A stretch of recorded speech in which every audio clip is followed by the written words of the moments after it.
नमस्कार दोस्तों, जिन्होंने भी अभी तक हमारे चैनल को लाइक और सब्सक्राइब नहीं किया, कृपया करके हमारे चैनल को लाइक और सब्सक्राइब कर लें, क्योंकि हम अपने इस चैनल पर बहुत ही इंपॉर्टेंट वीडियो लाते हैं जो आपके बहुत काम के होते हैं। दोस्तों, आज हम बात करने वाले हैं कोहिनूर हीरा के बारे में, जिसके बारे में आप सभी लोग जानते होंगे। दोस्तों, कोहिनूर हीरा का जो वजन है वो 105 कैरेट है, यानी कि 21.6 ग्राम। किसी समय विश्व का सबसे बड़ा अज्ञात हीरा रह चुका है कोहिनूर।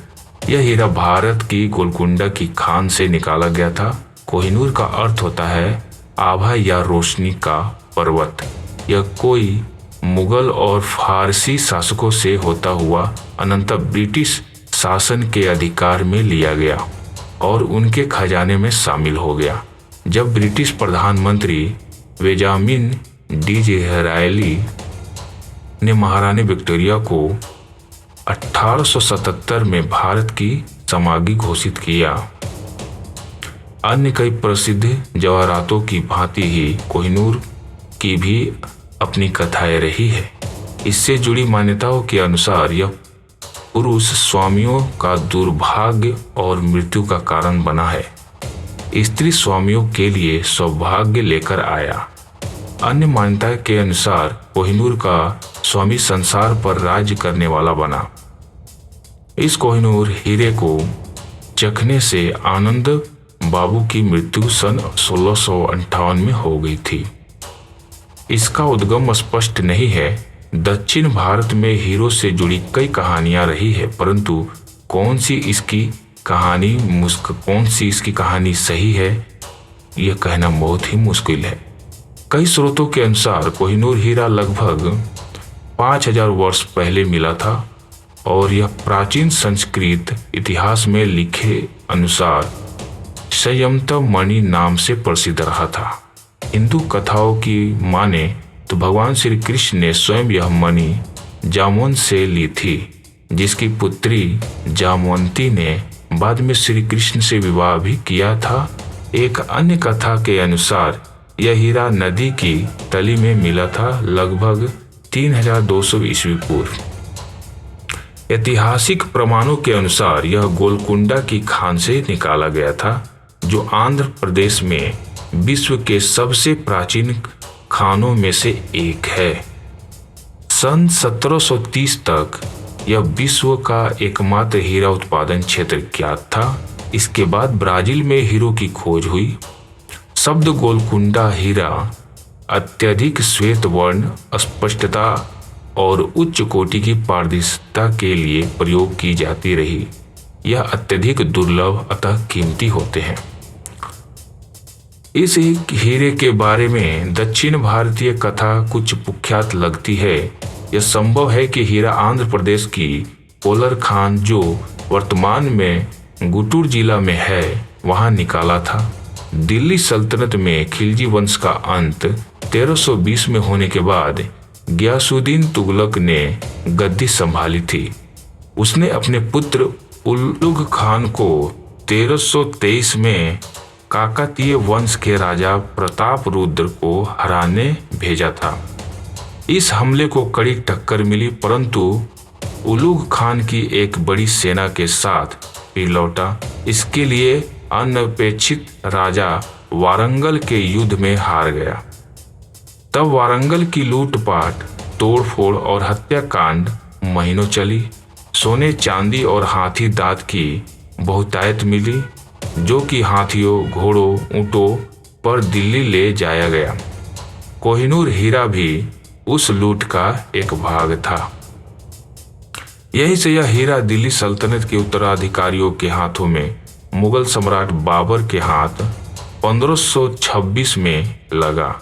इस हीरे के प्रथम दृष्टया पक्की टिप्पणी यही सन 1526 से मिलती है। बाबर ने अपने बाबरनामा में लिखा है कि यह हीरा 1294 में मालवा के एक राजा का था।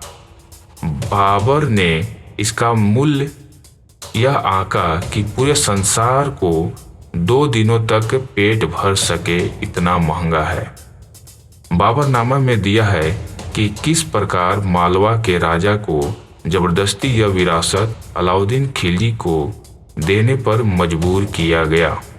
उसके बाद यह दिल्ली सल्तनत के उत्तराधिकारियों द्वारा आगे बढ़ाया गया और अंत 1526 में बाबर की जीत पर उसे प्राप्त हुआ। हालांकि बाबरनामा 1526-30 में लिखा गया था कि परंतु इसके स्रोत ज्ञात नहीं है। उसने इस हीरे को सर्वदा इसके वर्तमान नाम से नहीं पुकारा है, बल्कि एक विवाद के बाद यह निष्कर्ष निकाला कि बाबर का हीरा ही बाद में कोहिनूर कहलाएगा। बाबर एवं हुमायूं दोनों ने अपनी आत्मकथाओं में बाबर हीरे के उद्गम के बारे में लिखा है। यह हीरा पहले ग्वालियर के कछवाहा शासकों के पास था, जिनसे यह तोमर राजाओं के पास पहुंचा। अंतिम तोमर विक्रमादित्य को सिकंदर लोदी ने हराया और अपने अधीन किया तथा अपने साथ दिल्ली में ही बंद कर दिया।